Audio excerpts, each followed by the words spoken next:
Hello my friend, welcome to the session of wellness wonder and learning. आज मैं आपको झारखंड विकास के क्रम में झारखंड में पाए जाने वाले प्राकृतिक संसाधनों और इसके लिए लिए गए नीतिगत निर्णय, प्रोत्साहनों और स्थान विशिष्ट होने के कारण इसके फायदे क्या है इसके बारे में बतला रहा हूँ। झारखंड में माइंस, माइनिंग, खनन, मेटल का मैन्युफैक्चरिंग, इंजीनियरिंग, लोहा और इस्पात का मैन्युफैक्चरिंग और केमिकल्स का मैन्युफैक्चरिंग यहाँ काफ़ी अच्छी मात्रा में होता है। काफ़ी ये आदर्श प्लेस है इन सभी के मैन्युफैक्चरिंग के लिए। वर्तमान में जो कीमत है उसके आधार पर 2024-25 में झारखंड की सकल राज्य घरेलू उत्पाद यानी टोटल ग्रॉस जीडीपी लगभग 4.7 ट्रिलियन रुपये यानी कि 56.78 बिलियन होने का अनुमान है। इतना है प्रेजेंट कॉस्ट इसका। ना नेचुरल रिसोर्सेस और उसकी अर्थव्यवस्था, इकोनॉमिक किस तरह से यहाँ पर क्या है इसके बारे में हम एनालिसिस करते हैं। झारखंड में मिनरल्स जो है रिसोर्सेस काफ़ी ज़्यादा है, काफ़ी समृद्ध है झारखंड इन मिनरल रिसोर्सेस के मामले में, जिसमें कि कोयला जो है कुल भारत के भंडार का यानी कुल भारत में जितना कोयला है उसका 27.3% जो है वो झारखंड में पाया जाता है। इसी तरह से आयरन ओर, भारत में पाए जाने वाले टोटल आयरन ओर के भंडार का 26% जो है वो झारखंड में है। कॉपर ओर 18.5% जो total iron ore copper ore reserve का जो टोटल 18.5% झारखंड में है। इसी तरह से यूरेनियम है, माइका है, बॉक्साइट है, ग्रेनाइट है, चूना पत्थर, लाइमस्टोन, सिल्वर, ग्रेफाइट, मैग्नेटाइट और डोलोमाइट यहाँ प्रचुर मात्रा में पाया जाता है।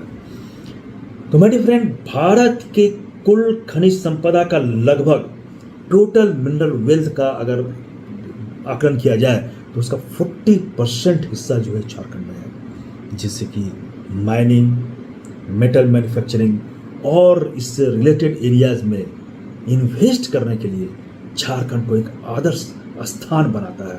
ये आइडियल प्लेस है और यहाँ इन्वेस्टमेंट हो भी रहा है। झारखंड भारत का एकमात्र ऐसा राज्य है जहाँ की कोकिंग कोल पाया जाता है और कहीं नहीं है। फिर इसमें यूरेनियम, पैराइट का भी उत्पादन अच्छा खासा होता है।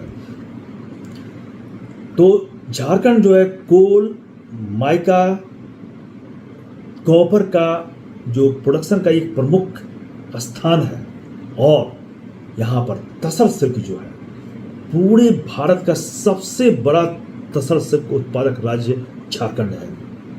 और वित्तीय वर्ष 2023 में झारखंड में खनिज का उत्पादन लगभग 138.15 मिलियन टन रहा। इतना होने के बावजूद यह आश्चर्य की बात है, झारखंड भारत का दूसरा सबसे गरीब राज्य है। क्यों?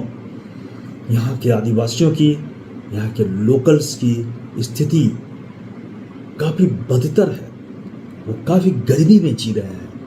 अब हम निवेश और निर्यात की बात करेंगे।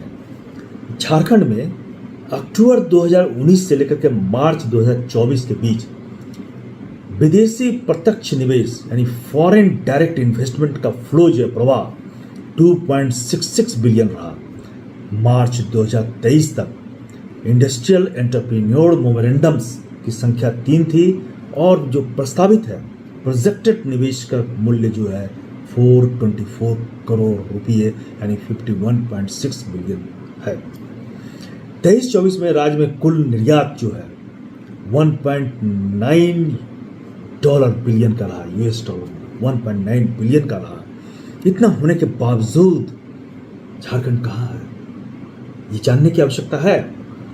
अब हम देखेंगे इसमें सरकारी का पहल क्या हो रहा है, गवर्नमेंट इनिशिएटिव्स क्या है इंफ्रास्ट्रक्चर के विकास के लिए। झारखंड में इंफ्रास्ट्रक्चर को मजबूत करने के लिए सरकार बड़े पैमाने पर निवेश कर रही है। सरकार में इच्छा शक्ति है, निवेश कर भी रही है। उदाहरण के लिए लें, 2024 में जो है यहाँ 2 लाख करोड़ यानी 24 US dollar billion 24 billion US dollar का राज्य मार्ग नेटवर्क का निर्माण किया जा रहा है। स्टेट नेटवर्क के जो स्टेट का रोड का हाईवे, स्टेट हाईवे का निर्माण जो है 24 बिलियन डॉलर इन्वेस्ट करके किया जा रहा है। दूसरा है सोलर एनर्जी। झारखंड में एक नई सोलर एनर्जी की पॉलिसी जो है शुरू की गई है, जिसका लक्ष्य 5 साल में 4000 मेगावाट तक स्वच्छ ऊर्जा यानी कि क्लीन एनर्जी बनाने की क्षमता विकसित करने का यहाँ पर संकल्प लिया गया है। जो होता है कि नहीं ये देखना है। नाउ इंडस्ट्रियल डेवलपमेंट, राज्य इलेक्ट्रॉनिक्स के उत्पादन में यहाँ पर जो है काफ़ी संभावना है, इसलिए इसे केंद्र बनाने का लक्ष्य है कि इसे लगभग 1 लाख करोड़ यानी 1.3 ट्रिलियन यूएस डॉलर इन्वेस्ट कर इसे इलेक्ट्रॉनिक उत्पादन के क्षेत्र में एक सेंट्रल हब बनाने की गवर्नमेंट की पॉलिसी है और इसके लिए इसमें इन्वेस्टमेंट को आकर्षित भी किया जा रहा है। योजना है आकर्षित करने की। कृषि और स्वास्थ्य, राज्य के बजट में कृषि और स्वास्थ्य के क्षेत्र में महत्वपूर्ण धनराशि आवंटित की गई है, लेकिन इन सभी आवंटित धन का क्या होता है, कहाँ चली जाती है ये आवंटित धन, क्या सही जगह इसका उपयोग हो पाता है, ये जानने की काफ़ी आवश्यकता है। अब है प्रमुख परियोजनाएं, क्या क्या है यहाँ। सड़क और पुल परियोजनाएं क्या है। राज्य में सड़कों और पुल के निर्माण और सुधार के लिए 13,299 करोड़ यानी 1.62 बिलियन डॉलर का जो बजट जो है आवंटित किया गया है। और रेलवे की कनेक्टिविटी को सुधार करने के लिए यहाँ नई रेलवे लाइन्स का डेवलपमेंट किया जा रहा है, विकास किया जा रहा है और उसे बनाया भी जा रहा है। अब झारखंड में जो है सेज यानी स्पेशल इकोनॉमिक जोन बनाया जा रहा है, जिसमें ऑटोमेटिव और पावर इंडस्ट्री के लिए जो है यहाँ पर एक हब बनाने की गवर्नमेंट की पॉलिसी है। अब हम ऊर्जा उत्पादन की बात करें।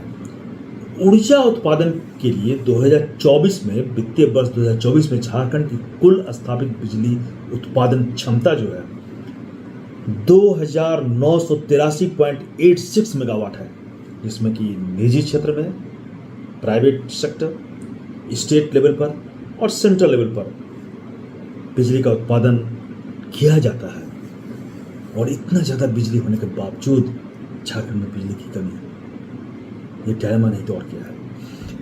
तो कुल मिलाकर झारखंड अपने प्राकृतिक संसाधनों और रणनीतिक स्थान, इस जो प्लेस स्पेसिफिक जो यहाँ पर मिनरल्स है उसका लाभ उठाकर यहाँ पर काफ़ी जो है इन्वेस्टमेंट को अट्रैक्ट किए जाने की योजना है, किया भी जा रहा है।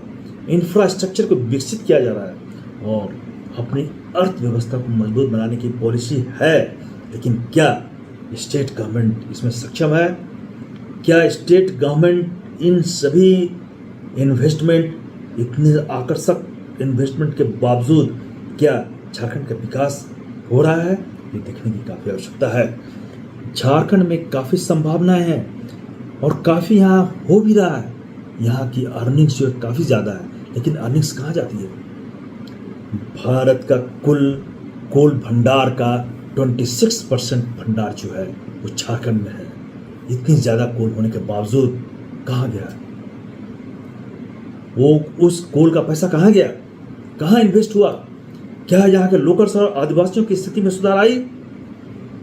जिन्होंने अपने जमीन को खोया है, जिन्हें डिस्प्लेस्ड किया गया है, क्या उन सभी को इन कोल माइनिंग के क्षेत्र में शेयर दिया गया?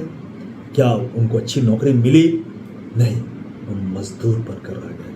वो फिजिकल लेबर करने के लिए ही प्रेरित किया गया उन्हें अच्छी शिक्षा नहीं दी गई, उन्हें टेक्निकल ज्ञान नहीं दिया गया, टेक्निकल डिग्री के लिए उन्हें अलग से कोई भी रिसोर्सेस नहीं दिए गए। इसी कारण जो है झारखंड गरीब है। यहाँ के बाहर के लोग आकर के धनी तो हो गए, लेकिन झारखंड जो है खुद गरीब है। यहाँ के आदिवासी जिनका जमीन है, जो काफ़ी मेहनत करते हैं, फिजिकल लेबर करते हैं, उनमें शिक्षा का अभाव है।